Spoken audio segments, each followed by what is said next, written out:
Gepleýär Azatlyk Radiosu. Akşamyz haýyrly bolsun gaderli dinleýijiler. Şun 2017-nji ýylyň 7-nji marty, hepdeniň sişenme güni. Habarlar günneligi gepleşigimizde başlaýar. Programmamyzyň esasy bölügine geçmezden ozal günüň täzelikleri bilen tanyş boluň. Olar bilen sizi men Sehra tanışdyrýan.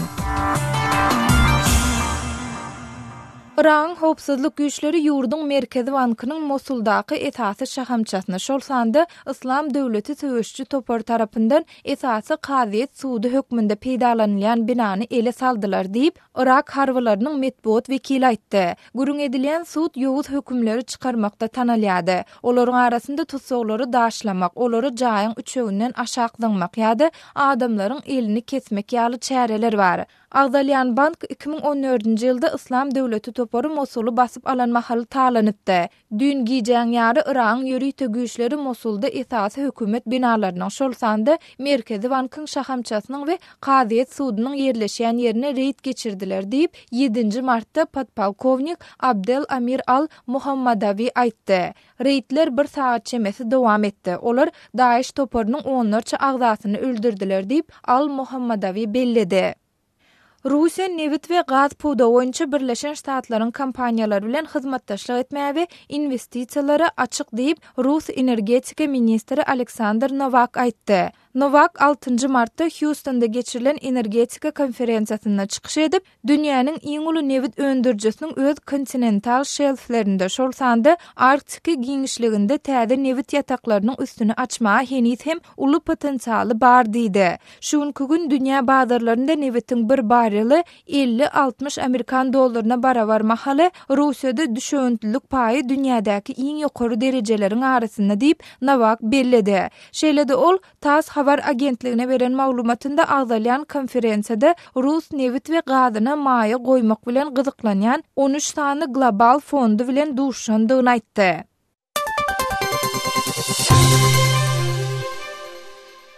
Moldowanyň sudy ýurduň merkezi bankynyň öňkü başlygy Leonid Talmaçynyň öýünde galmagyna ruhsat berdi diýip onuň aklawçysy aýtdy. Talmaçy biýdüdgünçilik aýplamalary bilen tutsak edilenden soň ýürek näsadyklary sebäpli keselhana ýerleşdirilipdi. Onuň aklawçysy Vitaliy Nagachevski özüniň 7-nji martda beren maglumatynda häzirki wagt müşterisiniň Kişinevdäki keselhanada saklanýandygyny we saglygy gowulaşsa onuň öýüne geçiriljekdigini aýtdy. Derňewler dowam edýän mahaly ol sudyň gözegçiliginde saklanýar diýip Nagachevski belledi. Şu ýylyň ýanwar aýynda ýüreginden operasiýa edilen Talmaçy 3-nji martda tutsak edilip 15 gün möhlet bilen dislapky tutsakhana ýerleşdirilipdi. Ol şol güni ýürek näsadyklary sebäpli keselhana ekdildi. Talmaçy döwlet uly ätýaşlandyryş ulgamynyň mali taýdan uly ýetki çekmegine sebäp bolan biýdüdgünçilige gatnaşmakda guman edilýär diýip derňewçiler aýdýarlar.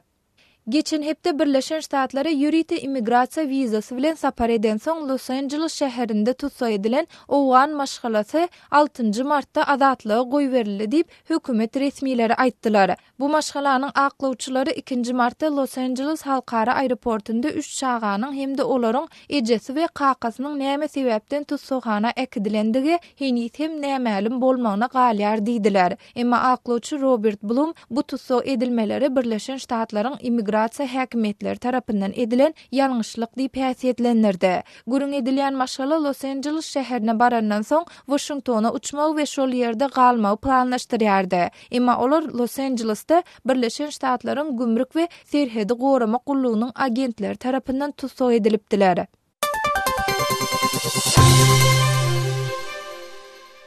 Türkmenistanyň prezidenti Gurbanly Berdimuhammedow Özbekistanyň prezidenti Şawkat Mirziýowyň ýurda edýän saparynyň dowamında türkmen halkynyň adyndan özbek halkyna ahal-teke bedewini sowgat berdi. Bu çäre 6-njy martda Köpetagyň etegindäki Türkmenistanyň prezidentiniň ahal-teke atçylyk toplumunda amala aşyryldy. Käbir halkara habar serişdeleri Berdimuhammedowyň bu ahal-teke atyny özbek prezidentine sowgat berendigini habar berdiler. Şawkat Mirziýowy 2 günlük resmi sapar bilen 6-njy martda Aşgabatda bardy.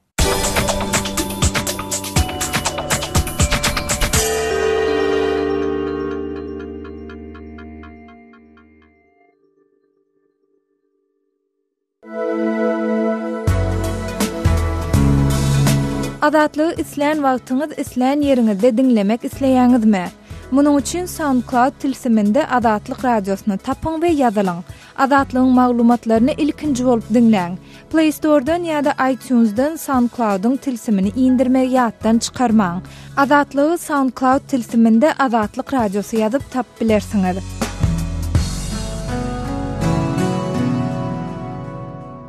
Gepleýär Adatlyk radiosu. Efirde habarlar günneligi bilen men Ýogsan Nurban. Özbegistanyň prezidenti Şawkat Mirziýoýew Türkmenistana saparynyň ikinji gününe Am derýanyň üstünden geçen Türkmenawat, Farap demir ýol we awtomobil köpürleriniň açylyş dawarasyna gatnaşdy. Türkmen mediýasy Türkmen we özbek prezidentleriniň derýanyň sağ kenaryna şu gün täze demir ýol geçilgesiniň ulanmagy berilen ýerine gelenliklerini we olaryň müňden gowrak adamyň gatnaşmagyny aýdym sağly dawara bilen garşy alnanyny habar berdi. Türkmenistanyň prezidenti Gurbanuly Berdimuhammedow 6 martda prezident Mirziýoýewiň saparynyň ilkinji gününde Aşgabatda çykyş edip bu sapar taryhy sapar hökmünde häsiýetlendirdi.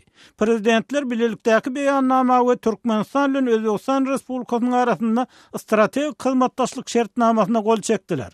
Şawkat Mirziýoýew Türkmenawat Farap köpürlerini gadymy ýüpek ýolunyň dikeldilmegi diýip häsiýetlendirdi we bu transport geçirgesiniň diňe bir tutuş regionyň ykdysadyetini berkitmän eýsem dünýä ykdysadyetini hem berkitjekdigini aýtdy. Bundan başga özbek lider Türkmen kardeşini Özbegistanyň ilkinji prezidenti Islam Kerimov'un Türkmenawatda silýän ilkinji ýadygarlygy onuň atda kılan uluk köçü üçin hem öz adyndan hem özbek halkynyň adyndan minnetdarlyk bildirdi. Prezident Mirziýoýew Islam Kerimowa edilen hormat syýlagyň özbek halkyna edilen syýlagdygyny belläp, munyň iki halky ýakynlaşdyrýanyny, olaryň arasynda gatnaşyklary puwtalanýanyny aýtdy. Я еще раз вам благодарен. Это сближает нас. Это укрепляет наши отношения. Türkmen telewizionyny özbek liderine saýlama ahal tekatlarynyň we at üstünde oýunlaryň görkezlendigini, şeýle-de Türkmen halkyndan özbek halkyna melew şatly bedegiň sowgat berilendigini habar berýär. Özbek prezidenti bolsa öz gedeginde Türkmen kardeşine Türkmenleriň milli şahyr Magtymul Paragynyň Türkmen dilini özüňi ýylyňy Bagşeýle diýen at bilen Daşkentde ýürüýte çap edilen goşgular ýygynlygyny sowgat berip, Magtymuldan goşgu teterini ýatdan bilmeýän özbegiň ýokdugyny aýtdy. Onuň sözlerine görä Daşkentden Alşir Nowaýynyň adyny göterýän köçe bilen bir hatarda Magtymul Paragynyň adyny göterýän uly köçe hem bar. Adatlyk radiosynyň özbek gullugynyň maglumatyna görä prezidentleriň iki çak gepleşiginde Berdimuhammedow arasy özbekçe urlap ýene bir talantyny goňşy halkyň dilini hem gowulýanlygyny görkezipdir. İki goňşy ýurdun prezidentleriniň saparyň ilkinji gününden çykyşlaryna olaryň regional we halkara meseleler babatdaky pozisiýalarynyň ören meňzeşdigi, Owganistan meselesiniň güýçlenýärli diňe syýasy gepleşikler esasynda çözülmegini we halkara uramalarynyň ilkinji nowatda hem BMG-nyň we Ýewropada howpsuzlyk we hyzmatdaşlyk guramasynyň çägine hyzmatdaşlygy dowam etdirmegi gollaýanlyklaryny gytaldy. Şeýle-de gepleşiklerde dünýäde agyr ykdysady krizisiň dowam edýän wagtynda iki ýurdun arasyndaky söwda haryt dolanşygynyň ösýänligi bellenilip, ekologiýa, aral problemalaryny bilelikde çözmek, çölleşmeye garşy göreş we suw tygyşytly bolmak meselelerini hyzmatdaşlygy dowam etdirmekligi iki taraplaryň gollawy bildirildi. Saparyň gönümel netijesi barada aýdylanyny Türkmenawat Farap köpürleriniň açylşyndan başga Türkmen we özbek kärhanalarynyň arasynda bir topar söwda şertnamasyna gol çekildi. Iki ýurdun daşary işler ministrlikläriniň arasynda hyzmatdaşlyk maksatnamasyna Türkmenistanyň hökümeti bilen Özbegistan Respublikasynyň hökümetiniň arasynda meden insan perwer ulgamyny 2017-2019 ýyllarda hyzmatdaşlyk etmegiň maksatnamasyna we beýleki alaşyklara gol çekildi. Özbegistanyň prezidentiniň Türkmenistana tapar etjekdigi baradaky habaryň ilki ma'lum bolan günlerinden iki ýurdun serhetdäki etraplaryna ýaşaýan ilat üçin öňden gelýän, emma soňky ýyllarda ýapylan ýeňilleşdirilen serhedasyr gatnaşygynyň dikeldiriljekdigi hakynda hem habarlar ýaýrady. Emma resmi Aşgabat bu habarlary ne tasdiklady, ne reddetdi. Adatlyk radiosynyň özbek gullugynyň yerli çeşmeleri özbek tarapynyň hakykatdan wizasyz gatnaşygy üçin serhet açanlygyny, emma muňa garamazdan Türkmen serhetiniň ýapyk galanlygyny aýtdylar. Özbegistanyň prezidenti Aşgabatdan çykyşynda iki tarapyň arasynda alalaşylmaýan hiç bir meseleniň ýokdugyny bellep, iki goňşy döwletiň territoriýalaryna ýaşaýan türkmen we özbek diasporalaryny, olaryň dillerini we däp desurlaryny saklamaklaryny amatly şert öğretmek barada hem durup geçdi. Türkmen telewizionyasy taraplaryň iki döwletiň territoriýasynda kowçun bolup ýaşaýan türkmen we özbek ilatynyň ene dilini, milli medeniýetini we däplerini gorap saklamak üçin amatly ýagdaýlar döretjekdigini habar berýär. Emma hukuk goraýjylar Türkmenistanyny etnik özbeklaryň diliniň we däpleriniň gysylýanlygyny aýdýarlar. Öz sebitingizde bolýan wakalar barada azatlyga maglumat bermek isleseňiz, bize hat ýollaň. Metbuat email bergisi gmail.com. Siz suratlaryňyzy we videolaryňyzy hem ýollap bilersiňiz. Azatlyk siziň şahsiýetiňizi gizlenlikde saklar. Siz bolan wakalar barada maglumat beriň. Biz hem habar bereriz. Metbuat email bergisi gmail.com. Gepleýär Azatlyk radiosu. Eferde habarlar günneligi bilen men ýogşan Nurwan. Türkmenistan Jenewada BMG'nyň Adam Hukuklary Komitetine BMG'nyň raýat we syýasy hukuklar barada halkara pakt esasında ikinji döwürleýän hasabatyny berýär. Resmi Moskwa bu urdaky ilkinji hasabatyny 1998-nji ýylda bermeli, emma gejigip 2012-nji ýylda berdi. Türkmenistanyň kronikasy we günnäger saýtlary 8-nji we 9-njy martda geçirilýän diňlenşige Türkmenistanyň hökümetiniň resmi delegasiýasynyň taýýarlan resmi hasabatyndan başga alternativ hasabatlaryň hem hödürlenenligini habar berýär. Emma resmi türkmen mediýasy bu diňlenşik barada maglumat bermeýär. Adam hukuklaryny goraýan Türkmen inisiatiwasy toparynyň başlygy Farid Tuhpatulyň mundan öň Türkmenistanyň adam hukuklary ýagdaýy barada diňe öz guramalarynyň alternativ hasabat taýýarlap gelenligini, emma bu gezek bir topar guramanyň hasabat taýýarlamagynyň özlerini ruhlandyrýanlygyny aýtdy. В этот раз альтернативных докладов стало больше, и мы этому очень рады, потому что в течение многих лет, к сожалению, только наша организация занималась этой работой. Alternativ hasabat taýýarlan guramalaryň arasynda Türkmen inisiatiwasy we adam hukuklary baradaky halkara partnerlüğünden başga adam hukuklaryna gödekçilik edýän Human Rights Watch guramasy, halkara anti-ulçuluk guramasy, Pagta kampaniýasy, Türkmenistanyň alternativ habarlary proýekti, olar diýeri orkanyň atly halkara kampaniýa, Yehowanyň Hristiýan saýatlarynyň Ýewropa Birleşigi, Türkmenistandan garaşdan raýdaşlygy toparlar hem bar. Hukuk goraýjy Tuhpatulyň Jenewadaky duşuklara gatnaşmanyň öňü syrasynda Azatlyk radiosyna beren gurrungyny resmi Moskwadyň bu gezek hasabatynyň Türkmenistanyny dören agyr ykdysady krizis şertlerini, alternativ habar çeşmelerini görülmedik derejede basyş görkezilýän makalyny Berdi Muhammedowyň geçen aý bolan saýlawlarda sesleriň 98% golaýnaryp täze möhleti resmi taýdan gaýtadan saýlanmagynyň ideýanynyň diňlenýänligini bellädi. Türkmenistan azatlyklaryň derejesi boýunça halkara reytinglerini ololkulary ýaly iň soňky orunlarda galýar. Emma muňa garamazdan resmi Moskwa hukuk goraýjylaryň edýän talaplaryny inni nähilem bolsa başgaldyrman bilmeýär diýip Tuhpatulyň aýdýar. Ol bir sözüne soňky ýyllarda türkmen türmeleriniň daşary ýurtly ekspertleri görkezilmegini käbir ädimleriň ädilýänligi bilen delillendirdi. Я считаю, что это результат вот именно международного давления, в том числе и работа туркменских правозащитников. Men muny halkara uramalarynyň basyşlarynyň şol sanyny türkmen hukuk goraýjylarynyň alyp barýan işleriniň netijesi hasaplaýar diýip Tuhpatulyň Azatlyk radiosyna aýtdy. Türkmenistanyny dören agyr adam hukuklary ýagdaýyna çalt özgörüşlige garaşmak dogry bolmaz. Şol wagtda uzak ýyllar edilen basyşlaryň türkmen häkimetlerini ýagdaýy gowlaşdyrmaga tarap nähilem bolsa bir ädim etmäge iterýänligini mezur edýänligini bellemeli we biz bu meselede gelecek üçin işleýär diýip ol sözüniň üstüne ýetirdi. Мы работаем на перспективу, а не на mgnavenный результат. Hukuk goraýjynyň ananjyna görä Türkmenistanyň hökümeti Jenewada häkimetler tarapyndan alınıp barlayan repressiýa syýasaty baradaky soraglara açyk jogap bermeli bolar. Indi diňe kanunçylyga, planlara we programmalara salgylanmak ýeterlik bolmaz. Hökümet ýurdun raýatlarynyň ýagdaýyny düýpli gowlandyrmagy önüktirilen çäreleri durmuşa geçirmekdäki ukupsuzlygynyň sebäbini düşündirmeli bolar diýip ol aýtdy. Adam hukuklaryny goraýan Türkmen inisiatiwasy toparynyň we adam hukuklary baradaky halkara partnerlüğüniň Jenewada BMG'nyň Adam Hukuklary Komitetinde geçen diňlenşige hödürlen alternativ hasabatlaryna raýat we syýasy hukuklary baradaky halkara paktda berkidilen adam hukuklarynyň bozulmagy bilen bagly problemler şol sanyna garaşsyz habar serişdeleriniň jemgyýetçilik guramalarynyň we syýasy hereketleriň bolmazlygy, raýatlaryň dowam edýän guruluşy wasp edýän çärelere gatnaşmaga mezur edilmegi, yaramazlaşan ykdysady ýagdaý we geçen aý geçirilen prezident saýlawlary bilen barlykda daşary ýurt jurnalistleri, raýat jemgyýetiniň aktivistleri we dissidentler bagatdaky repressiýanyň täze tolkuny, edenetlikli tutsak etmeler we beýlekler barada anyk misallar arkaly goşmaça maglumat berilipdir. Gepleýär Azatlyk radiosu. Habarlar günneligi gepleşigimizi men Sahra dowam etdirýän.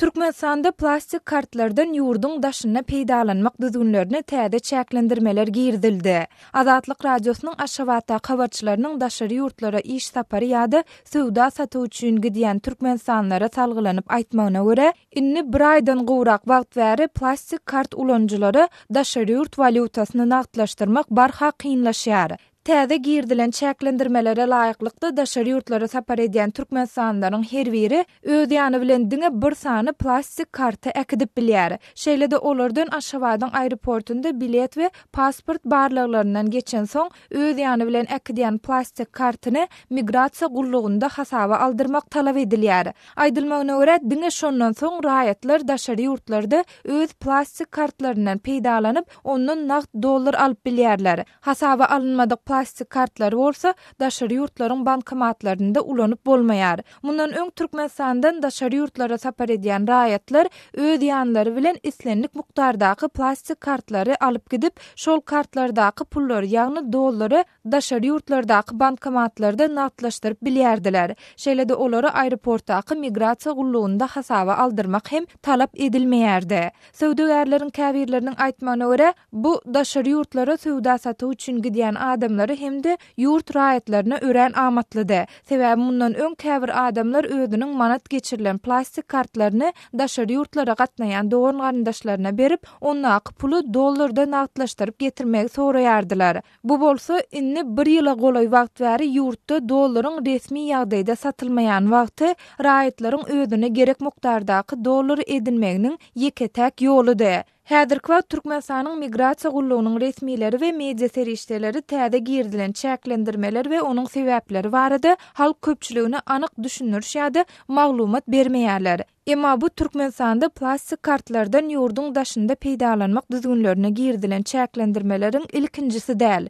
Türkmenistanyň Döwlet Daşary Ykdysady İş Bankynyň 6 fevralda ýaýradan narhlar baradaky bildirişinde plastik kart ulanjylaryň bir gije günlüğüň dowamında nagt pul serişdesini almagyna täze çäk girdilipdi. Bu çäklendirmäniň netijesinde biznes, elektron maestro we klassik standart tariflerine eýe bolan plastik kart ulanjylary daşary ýurtlarda bir gije gündüzüň dowamında 250 Amerikan dollaryna, gold tarifine eýe bolan plastik kart ulanjylary bolsa 300 dollary nagtlaşdyryp bilýärler. Azatlyk radiosu bilen söhbetdeş bolan adynyň atlandyrylmadygyny soran türkmen biznesmeniň aýtmagyna görä, bu çäk öň 1000 Amerikan dollaryna barabardy. Şol bir wagtda ozal Visa ýa Mastercard kartlarından daşary ýurtlarda nagtlaşdyrylýan pulun 1,75% tutulup galan bolsa, bu 3% çenli artdyryldy. Mundan başga geçen ay paýtagtda budjet işgärleriniň plastik kartlaryna geçirilen pullaryň nagtlaşdyryp bolýan möçberine hem çäklendirmeler girdilipdi. Döwlet işgärleri bir gije gündüzüň dowamında öz dähmet hakynyň diňe 1000 manadyny nagtlaşdyryp bilýärler. Ýurdun beýlik welaýatlarynda bolsa hökümetden aýlyk alyp işleýänleriň plastik kartlaryndan nagtlaşdyryp bilýän pulunyň möçberi mundan hem çäkli bolup, Daşowda 100 manada, Balkanyň şäherdir etraplarynda 300 manada deň. Öz sebitiňizde bolýan wakalar barada azatlyga maglumat bermek isleseňiz, biziň Facebook hasabymyza ýazyň. Bizi gözlegi bölümine Azatlyk Radiosu ýazyp tap bilersiňiz. Siz suratlaryňyzy we videolaryňyzy hem ýollap bilersiňiz. Azatlyk siziň şahsiýetiniňizi gizlinlikde saklar. Siz bolan wakalar barada maglumat beriň, biz hem habar bereriz.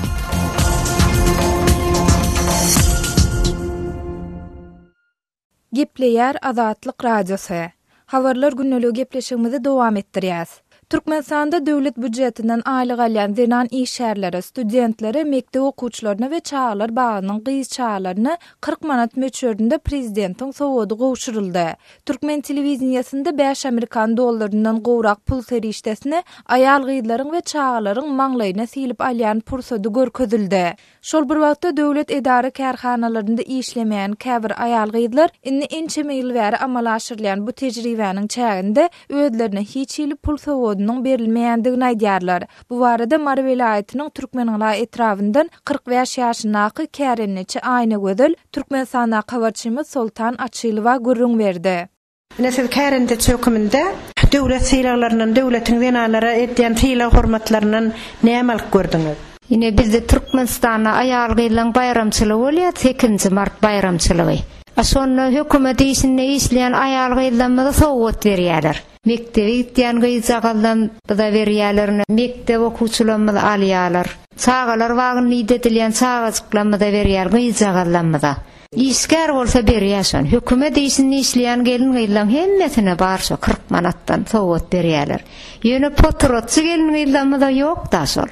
Ondan kärenetçilerim soňa bir hil kimsinýärler de bize mene bize de beräýmeler diýip her bayramçylyk geçende kimsin galýarlar da solar. İskene kalholda etýär. A bize de beräýmeler sony. Indi sonu haçanam bolsa bir wagt alyp gördüňiz, 2-nji mart diýip bir kärenetçilere bir zat togat berilen wagty boldumy? Bir alanmady ýadyma düşýär, ol haçan bilemek da soň. Ýa bir togat aldyk biz. Berdiler yönünü hiç il alıp görüm zok diýmesen bir alanlatymydan bir uçypdyk hatta bilen. 6 ýyl bolaýmys, 6 ýyl mundan aldyk şony. Ýöne sondan ber görüm zok biz. Şu mesele bilen Daýhan birleşikleriniň başlyklaryna ýüz tutan halatyňyz boldumy? Kalhozda biz aýdyp gördük gelin ýyllar bilen bize de berýäňizmi şonu bir beräýin bize de bize men otomatyýas palta da ýygyas biz köpi setýäs kalhozda köp kömek berýär aýal gyllar. Hökümet tarapyndan berilse berirdi. Bolmasa biz bilem zok diýip jogap berýärdi. O adam körgüňnä 40 manat bolmasa ýeňilir azyklat berselerem aýal adam bir näme tähelçe güýüni wata. Hostarlamydan dogan garnaslamy aýallygynamy erkek oglanymy hemme gutlaýarlar ýöne biz zaram dälle soňa bir güýün näme şonu alnanda bilen degenjek da şonu berseler. Azatlygy line ulgamynda Osmak 420 773 797 383 telefon belgisi arkaly tapyp bilersiňiz. Biziň bilen habarlaşyp maglumatlary, suratlary we videolary ugradyň. Şahsiýetiniz dogry gizlilikde saklanır. Osmak 420 773 797 383.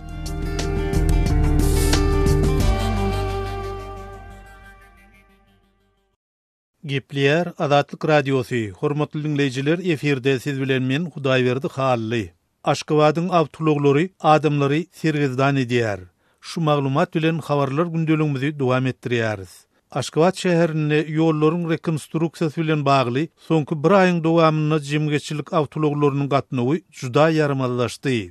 Andalip köçesiniň 10 ýyl awadançylyk köçesi bilen kesişýän çatyrgynyna uzulky binägärligiň sökülüp aýrylmagy we çatyrykda ýerasty geçilgäniň gurulmagy başlanmagy bilen şäheriň parahat 4-2 etrapçylarynyň ýaşaýjylary 18lik, 23lik, 26lik, 29lik, 38lik awtologlaryň hyzmatynyň dol diýen ýaly kesildiler. Jemgyçilik gatnagyndan dol kessediler. Onu arkaýyn bolup öz günümizi özümüz görmegiň alajy nederdik diýip 10 ýyl awadançylyk köçesiniň köp gatly jaýlarynda ýaşaýanlaryň biri Şirin Zeyrenýär. Onun aýtmagyna görä 10 ýyl awadançylyk köçesiniň gündöwer böleginden geçýän öňkü jemgyçilik awtologlary ýollaryň ýapylan wagty Andalip köçesine ýetmän ýol guruluşynyň başlanýan ýerinden kiçi etrapçanyň ara ýollaryna düşüp etrapçanyň içinden geçip ýene Andalip köçesine çykýan ekeni. Soňra sürüjiler bu ýollaryň gatnawlaryny kesip 10 ýyl awadançylyk köçesiniň gündöwerinden geçip Ýübileýnaýa köçesi bilen Ýunus Emre köçesine düşüp uğurlaryny ütgedipdirler. İlat öz köçeleriniň awtobus gatnawy doly kesildi diýip işe we şähere barmal ýerlerine taksilarda gatnap başladylar. Emma bir görsek awtologlaryň käbiri ýene-de kiçi etrapçanyň ara ýollarynyň görnüp urady. Inni ulaglar ozalky ýol bilen gatnap başladylar diýip münen ulagymyz bolsa, ara ýollardan ýöremän başga köçelere aralap gidýär diýip şirin aýdýar. Bu ala sarmyklygyň işe gatnaýan adamlar üçin agyr kynçylyklary we iş ýerine wagtynda barmakda bökdünçlik döredýänligini ýaşaýjylar aýdýarlar.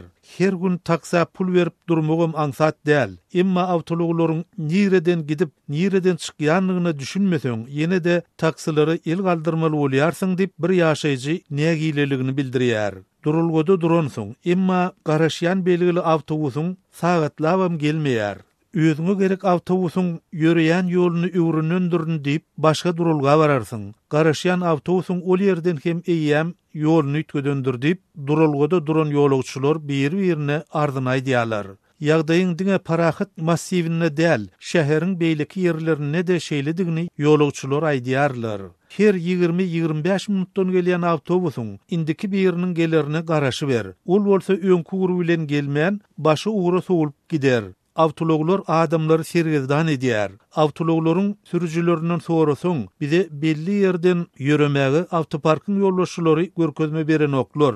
Her sürüjü özüne amatly hasaplanan uğru bilen ýöreýär dip, altylyk belgili awtobusyň sürüjüsiniň jogap berendigini Hitrokodon şähere işe gatnamaly bolýan sülgün aýdýar.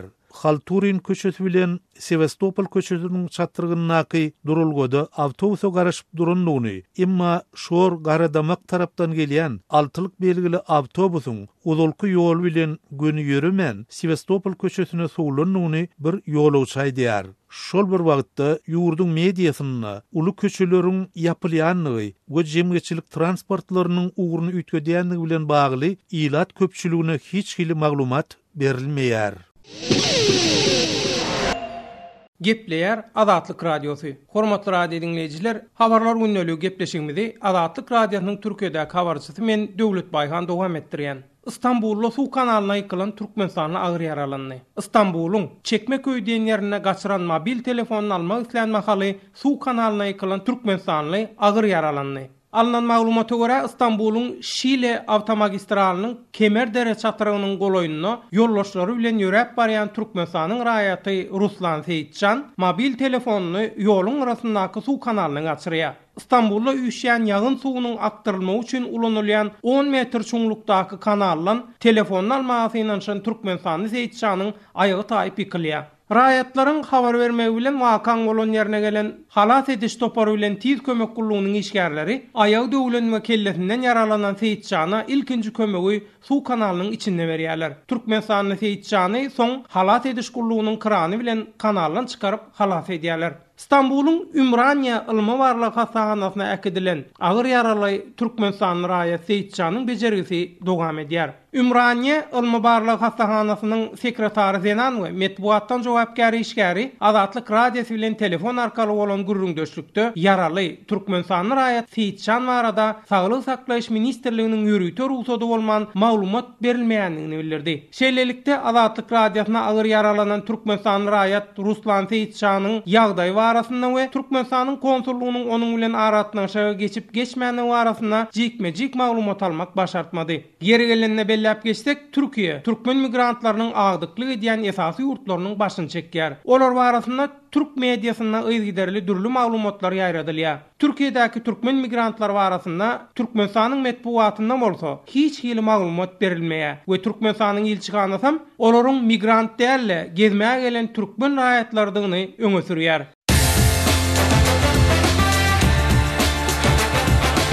Дорогие радиослушатели, информация радио «Азатлык» теперь доступна и на русском языке. Наш сайт на русском rus.azatxabar.com.